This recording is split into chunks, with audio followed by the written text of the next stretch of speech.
today. Come class today. Yeah. It's a good day. Hello. This is Riding with Ree, with me and Woody. Today is quite a good day, so let's say hello and then I shall fill you in. Go away, Mr. Wood.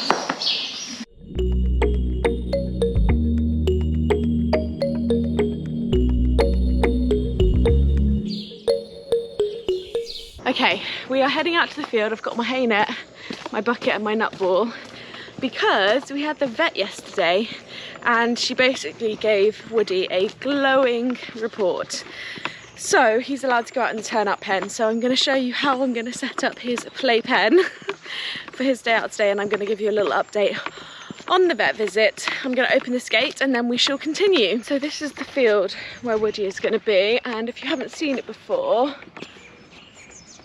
this is the turnout pen. So essentially he's allowed out into the fresh air for as long as the vet said he can be quiet in the day, so that's really good news.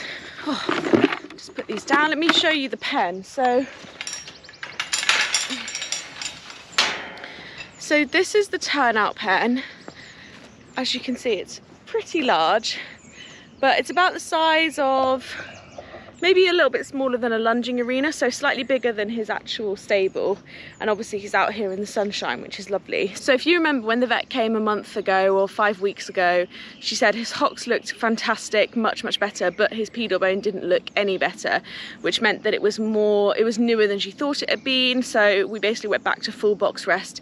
So he's been on full box rest with hand grazing twice a day for the past month. She came down yesterday, we did a lameness assessment again, and she said he was looking much better.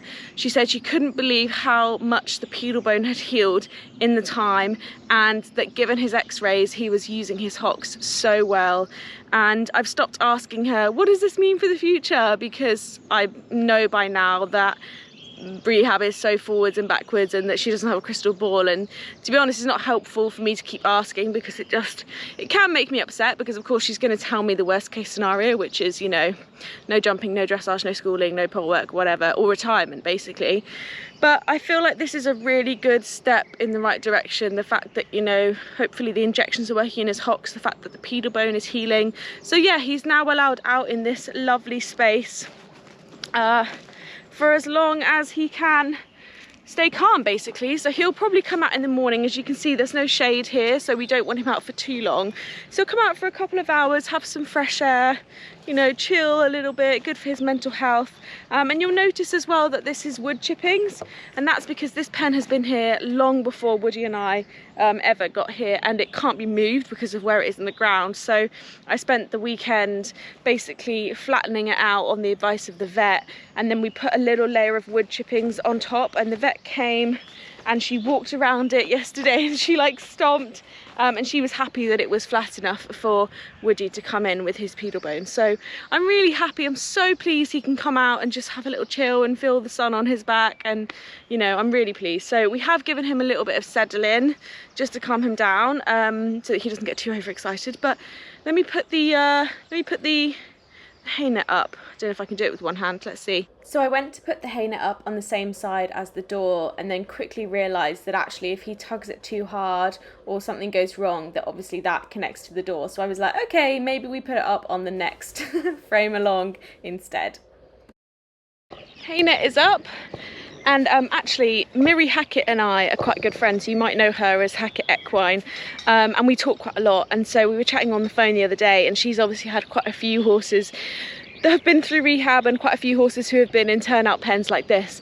And she was telling me that what she does is get hay like this and kind of put it in the kind of bars all the way around the pen, and that way they sort of walk around. So I might do that after I've done his water, but for now this needs cleaning out because it hasn't been used in a little while. So let's get to that. I'm going to take the nut ball out of his bucket and just pop that in the middle somewhere for him to find and have a little play with. I actually wasn't sure that he was even allowed a nut ball, so I'll show you how I filled this up and then I'll show you what it's for. So let's go back into the barn for a moment.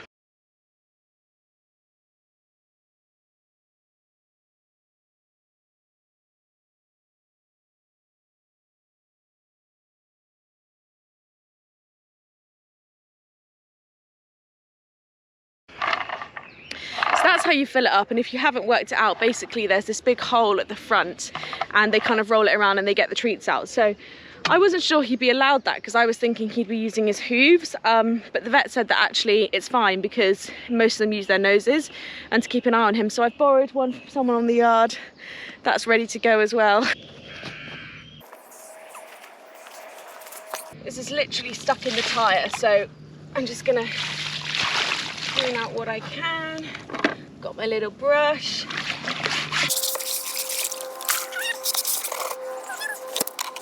Let's go and get some water from the trough. Such a lovely day. Got Mr. Hicks, if you can see him, hanging out. And yeah, really feels like a step in the right direction. I had a question from someone in my YouTube comments asking how you stay positive when the news is like quite bad, and she was saying that, or they were saying that they'd gone to the hospital and their horse had come back and actually they thought he'd only had one issue but he had loads.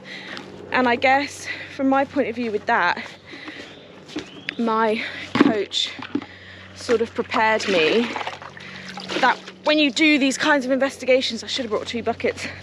I'm that one-sided now. When you do these kinds of investigations, that they often will find lots and lots of things because you're investigating so much. But she sort of said, you know, the vet will tell you what you need to focus on, because actually if you investigated every horse in the county, they would all have some kind of issue. So I would just say, take it one thing at a time, listen to your vets, they'll tell you the priority. And I guess there was a really great Noel Floyd article last year probably, and it basically said something like, buy the horse, not the x-rays. And that's because lots of horses have things that look really bad on x-rays, like Woody's x-rays, and actually they cope fine. And to be honest, Woody did seem to cope fine with his hocks. We'd have never known, I'd have never x-rayed if it hadn't been for other issues that kind of tipped over his ability to cope. So you'd like to think that that is the same for other horses. Right, let's pull this in. That really tested my breath control. I'm gonna give this one last swill.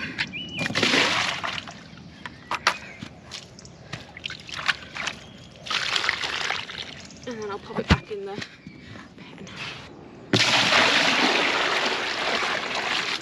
Alright, that's all in there. The last thing I wanted to put out here was his big block of horse licks, to give him something else to do, and then he should be ready to go out. What time is it?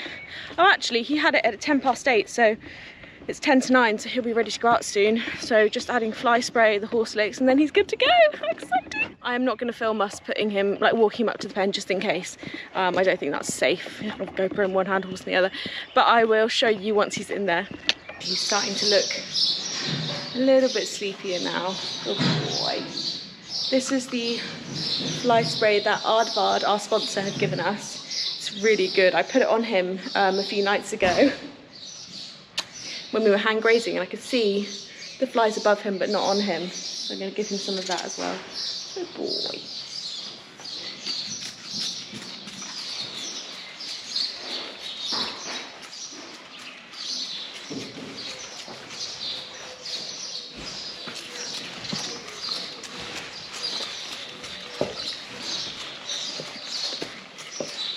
Good boy.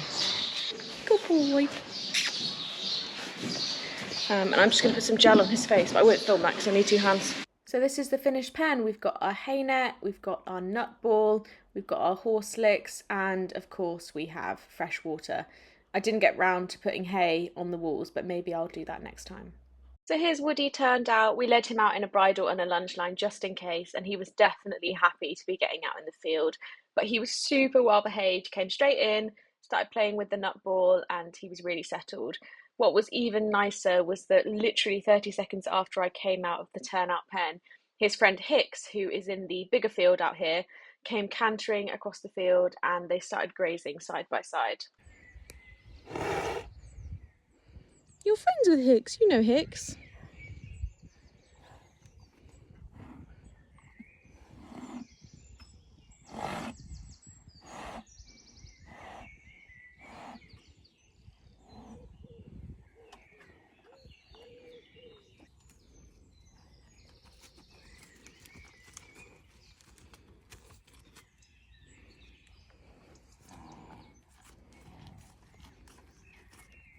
So Woody is out here, as you can see. He's got Hicks just behind him. I don't know if you can see Hicks, who's out in this field. It's so cute. He came running over and now they're grazing together, which is like so lovely. I'm so happy he gets some time out. So him and Hicks will be out here together until lunchtime. And I just thought, I got a few questions on my Instagram when I put up a question sticker, so I thought I would answer some of those questions now. We've got things around his vet, when I did my vetting with Woody. We've got things about Nodwood, a couple of other things. So one of the first questions I got was, have you considered moving him to a rehab yard like Nodwood? And of course I absolutely have. You know, I've thought about all the options that would be best for Woody, but the reality is that I love seeing Woody every single day. I still come up here, we hand graze, I groom him, and Nodwood is quite far away from me and I wouldn't be able to see him every day. And of course I completely trust the team at that yard and I don't feel like I would need to be there every day, but I do think that it would make me more sad because I like to see him every day. And he's also incredibly comfortable here. You know, we have an amazing team. My farrier is amazing. My coach and yard owner is amazing. The physio is amazing. And he's really comfortable here. He's very quiet in his stable. And I wouldn't want to move him in the middle of what is probably... I wouldn't want to move him in the middle of what is probably one of the most stressful periods of his life. So I made the decision to keep him here. And as you can see, we've got everything that he needs here, which is lovely. So yes, he's staying here, but I definitely thought about it because they are, of course, an amazing rehab yard. What else? Did he have x-rays at vetting? So no, I think some of you might remember the video. I did a whole video on buying Woody and I'll link it here if you want to watch it. But I did a 5-stage vetting and made the decision with the attending vet that if anything showed up on the 5-stage that we thought might require x-rays, that we would do x-rays, but I didn't do x-rays on my vetting, no. Are you doing any groundwork with Woody at the moment? No, I'm not. So, and up until this morning, Woody was on complete box rest and we don't want to take him in the school and have him going underfoot in the arena in case it kind of not displaces, but makes that pedal bone move too much because it's going to interfere with the healing. So we're not doing groundwork right now. There may come a time when we're doing groundwork in the future.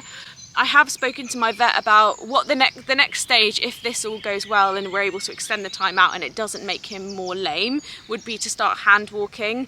But Woody is kind of challenging to hand walk on grass because of course he would rather be out in the field. So I have spoken to my vet about what that means, because he can't go on an arena surface right now. He wouldn't be strong enough, and going on the road so much isn't so good for his hocks. So it's kind of all to play for, but I hope that when we start maybe riding, we can do a little bit of groundwork as well. Do you think you will ever ride Woody again? And if so, would he still do jumping?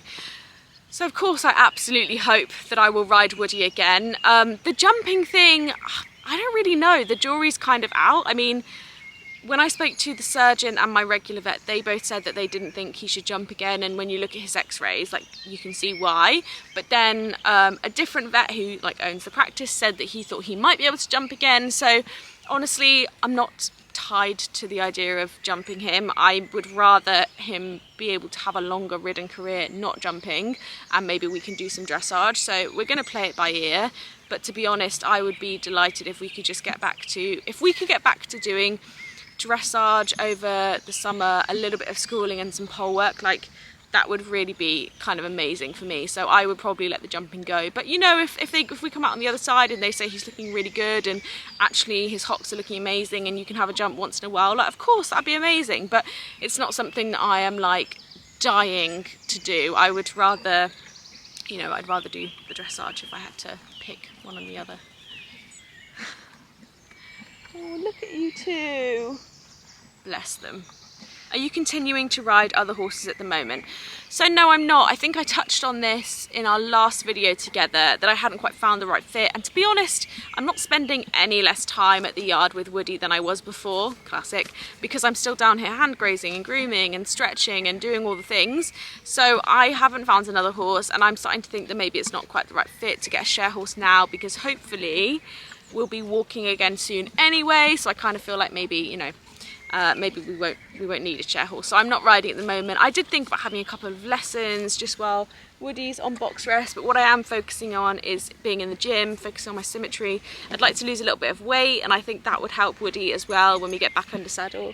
Fingers crossed. So that's what I'm doing instead. So that is it. I'm going to let Woody relax here with Hicks. I'm actually off to Wellington in a couple of hours. So there's a dressage competition at Wellington, and you may remember me mentioning Anna Miller Dressage before. I run her social media channels, and I often come and watch her kind of doing her thing, and she is also a coach for para dressage riders. So one of her riders who she warms up for and coaches is Jemima Green. So they have very kindly invited me to come and watch Jemima do a competition. So I'm going to go and watch her and her amazing horse perform, and then I'm going to sit down and do a little bit of an interview about what it is like for her doing dressage. So I hope to get that out to you soon, and thank you so much for watching and bearing with me while the YouTube videos are not as frequent as they normally are. If it helps, I always upload on a Friday at 4 PM GMT. So if there is going to be a video, it will be on Friday at 4 PM GMT. I'm not going to switch that schedule. What might change is that they just might not be weekly, depending on how much I have to share with lovely Woody. But yeah, thank you so much for watching, and I'll see you soon. Bye.